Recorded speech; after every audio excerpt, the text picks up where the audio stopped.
Hey.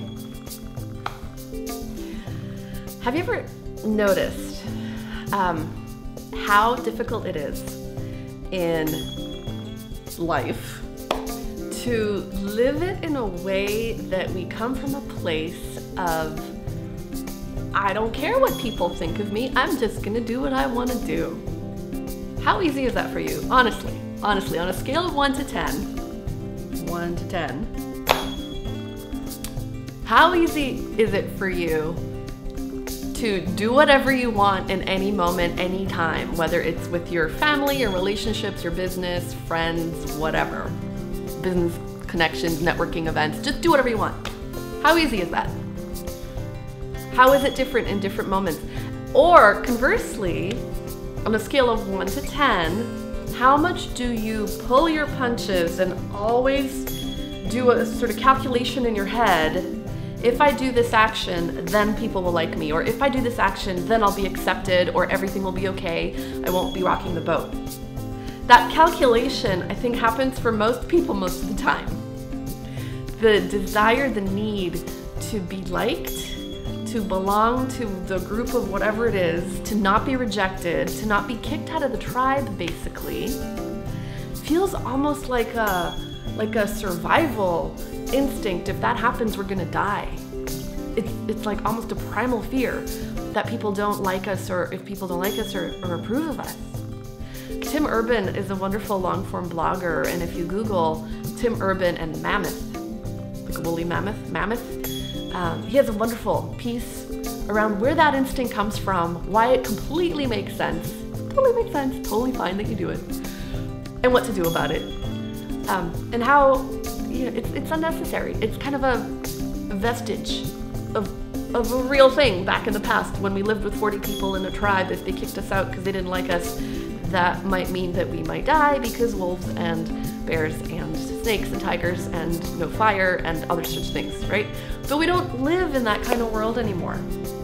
And so as we differentiate from our teachers, our parents, our communities when we're younger, when we need to belong to those groups to learn to be an adult, we begin to learn and have our own set of values and morals and ideas and experiences, and all of a sudden, intuitions and genuine knowings and desires and ways of wanting to be and express and create that comes from here as opposed to wanting to fit into here. So, what does that have to do with our businesses as coaches? So much. It matters so much, both in the business creation aspect and in the actual coaching part. In the business creation aspect, have you ever been to a networking event where it was so scary to go talk to that one person? Because what if they didn't like you and they rejected you?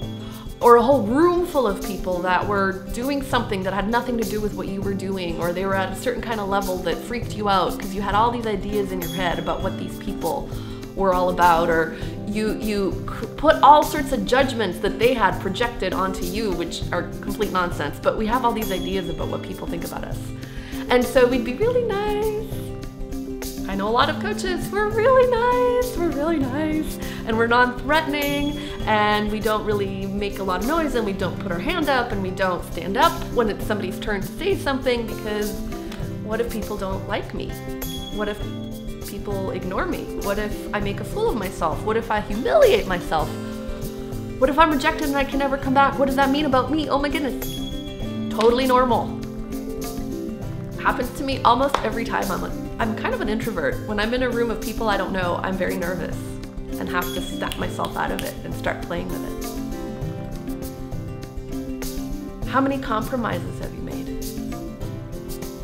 What risks have you not taken? But more interestingly, how many people did you not attract? How many people have you lost because you didn't speak up? How many people didn't get to experience your magic? When I finally started playing with this in my initial coaching conversations, the first experiences that people have with me sometimes out in public and sometimes in those first sort of pre-actual contract, before I've ever proposed, moments where I'm working with people, I've begun to be very honest about the fact that I'm not there to be their friend and I don't care if they like me or don't like me. I'm going to tell them what I see. And people get very excited about that because they don't have anyone in the world doing that for them, because everyone in the world is busy trying to have them like them. So they get really excited. And I still notice myself pulling my punches. But I gotta tell you, the 3 or 5 times, maybe 5 times, I think, I have said something in one of those conversations where I was certain this person was never going to talk to me again. I was certain it was so taboo and out of left field and un-PC, and I had just given up basically on this person. I was like, can I share with you what I'm experiencing right now and what I notice? It may be helpful to you. And then I'll tell them this crazy thing. Every single time I've done that, that person has become my client. They couldn't believe that somebody would be so honest with them. And all it really took was my willingness to let it go for them, the whole them liking me thing. I had to let that go. That's all it took. So it's your mission in every contact, every conversation, where is there some place that you can demonstrate to this person, it matters more to me that we're connected and I serve you than that you like me. Show people that. Build your practice that way. It'll happen a lot faster and it'll make you so much more exciting.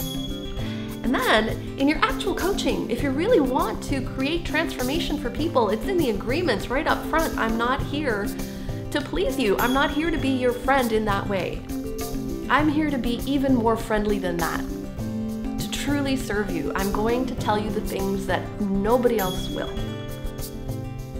You may not like it. You may say, I hate you, Christina, for months. That's okay. I'm not attached to you liking me. Can you imagine what your coaching practice would be like if you were not attached to your clients liking you? Oh my God, how much do you care if your clients like you right now? What would you do if you didn't? Write a list. Write a list of all of your clients. And then beside each one, what would you do differently if you didn't care if they liked you? I'm curious how that will turn out. So in one hand, notice this instinct and notice where it comes up and be very kind to yourself and your little mammoth, because, you know, it's trying to do a good thing. It's trying to keep you safe. That's really kind of it. And at the same time, remember, there's a whole nother way to play. And you're going to be just fine. In fact, you're going to be so much better. Be you, tell the truth, rock some people's worlds. Have fun out there.